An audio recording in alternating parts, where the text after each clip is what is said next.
বাঁশের অংশ জমির অংশ যখন দেওয়া থাকবে না তখন আমরা সেটাকে ধরে নেই হচ্ছে এক অংশ। কয়টা অংশ? এক অংশ। তাহলে যেহেতু আমার পুরোটা দেওয়া নেই, আমি এইটাকে ধরে নেব হচ্ছে এক অংশ। এক অংশ। যে কোনো একটি ব্যক্তি একটি বাঁশের রোগ করবে অথবা পানির মধ্যে গেড়ে দিচ্ছে, তো পানির মধ্যে যখন গেড়ে দিবে সেখানে কাদামাটি থাকবে, পানি থাকবে, আবার উপরের অংশ ভেসেও থাকবে। আবার যদি রং করি, যেমন আমি একটি বাঁশকে রং করব, একটি বাঁশ ধরো এখানে আমি কালো দিব, এখানে দিব লাল দিব, এটা আমি হলুদ দিব।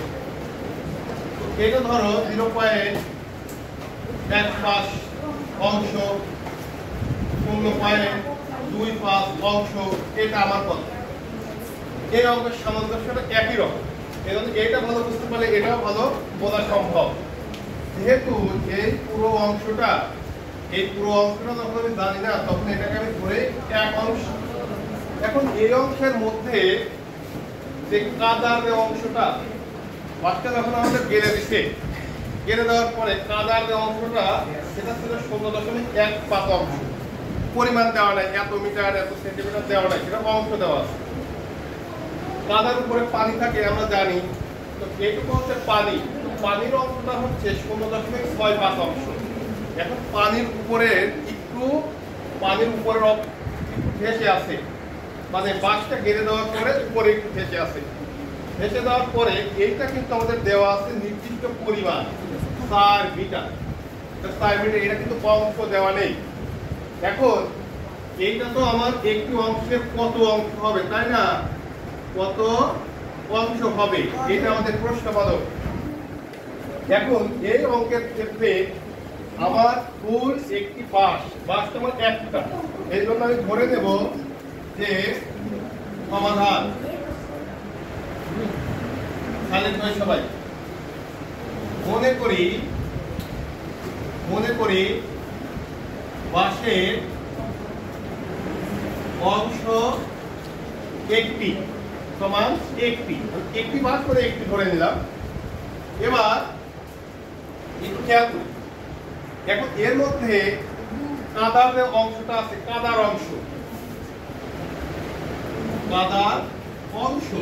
এই কাদার অংশটা তো এই এক অংশের মধ্যে এতটুকু, 1 এর 0.15 সমান 0.15 অংশ। একের সঙ্গে যেটা আমি করবো সেটাই আমাদের হবে। এবার কাদার পরে আছে পানি, তাহলে পানির অংশ 1 এর সমান দেওয়া যেতে পারে 1 এর 0.65 সমান 0.65 অংশ।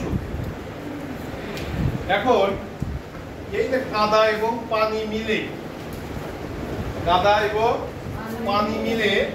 এখানে কতটুকু অংশ আছে সেটা আমি একটু ক্যালকুলেশন করি।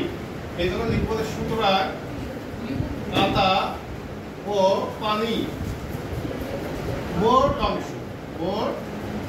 অংশ দুইজন মিলে কতটুকু আছে, এই দুইজন মিলে সেটা হচ্ছে 0.15 এবং 0.65, মোট মিলে 0.80 অংশ। দেখো এটা কিন্তু বারবার আমাদের অংশ আসতেছে,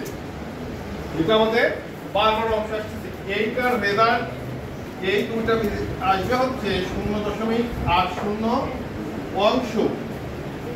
তাহলে আমাদের বাকি আছে এতটুকু, এই এতটুকু 4 মিটার, কিন্তু কত অংশ সেটাকে আমরা জানি না। এখন টোটাল অংশ থেকে আমার এটা বাদ দিতে হবে।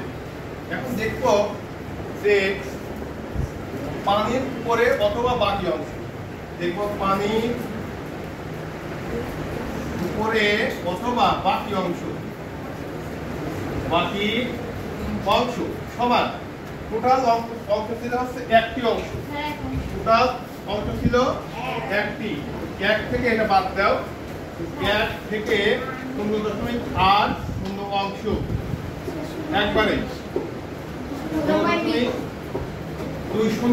অংশ, এটা কিন্তু ওর অংশ। দেখো একটু লক্ষ্য করো সবাই, এইখানে এই টোটাল এই অংশ থেকে ফুল একটি অংশ বাদ দেই, এইখানে আমার আসে হচ্ছে 0.20।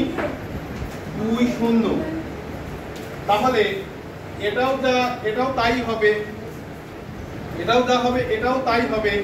আমাদের বলাই হচ্ছে যে সুতরাং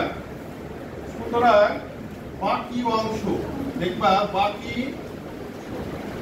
অংশ সমান, আমি এখানে নির্দিষ্ট পরিমাণ যদি দেওয়া থাকে তাহলে 4 মিটার ভাগ 0.20, এই মিটারটা এইখানে একবারে এইখানে দেওয়া যেতে পারে, মিটার ভাগ দেই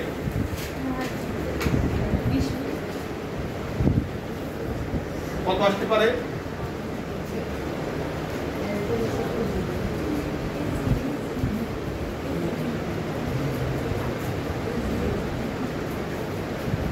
আচ্ছা 4 গুণন, এটা তুলে নেই, 1 0 20, এখানে এটা কাটাকাটি করলে একটা হচ্ছে 5, 4 5 20, 20 মিটার। অর্থাৎ 22 থেকে গেড়ে দেওয়ার পরে এই টোটাল এই অংশটা হচ্ছে 20 মিটার। ঠিক আছে, এই অংশটা এই জন্য কাদা এবং বাঁশের রো করার অংশ একইভাবে হবে। এ পর্যন্ত করলে ইনশাআল্লাহ বাকিগুলো আমাদের করা সম্ভব হয়ে যাবে।